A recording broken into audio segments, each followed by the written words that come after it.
Yo, Trip lang, trip. pakinggan nyo to. Bakit? Trip, Trip lang. trip lang. Halika na tara, madali lang talaga. Pangako pagkatapos humihinga ka, padali na pare magliliwanag na. Kung di ka sasabay, maiiwanan ka. Ang isip ay wag na gawing pangdalawa, dahil isa lang ito. Ang gusto lang naman ito ay maging masaya. Para di ka mabato ay iwasan mo pag pananatili sa isang lugar. Ibig ko sabihin ay huwag ka papasakop sa takot, huwag ka papasakop. Kapag nangate, di ka matito isipin mo. Hinibad sa lahat ng karanasan mo dito sa mundo. Bilang tao, gano'n pa rin, hindi na bago. Pinakamasaya yung di pinlano. Kasi pag Di mo pa alam, di mo pa nakakatakot, pero exciting naman. Exciting!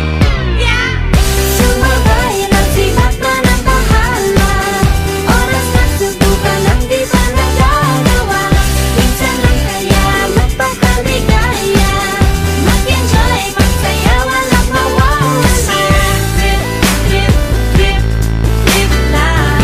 Trip, trip, trip, trip may lang. gusto kong gawin pero nangangamba na baka mga tao ikawanan ka. Nais kumanta pero di mo forte. 5 piso lang naman ang karaoke. Go, basta sa bakanting lote. Joke, galingan kahit konti. Kahit rip, bigay lahat sa ginagawa mo. Na sa ganun ay walang masabi ang ibang tao. Sa ginagalawa nating mundo ay maraming loko-loko. Hindi mo naman inaano ano ba talaga ang kailangan nyo. Siguro ang trip ko'y trip nyo rin. Hindi nyo lang magawang gawin. Kung ganyan na sakyan mo na lang, wag ka na mag-alala kung saan ka dadalhin.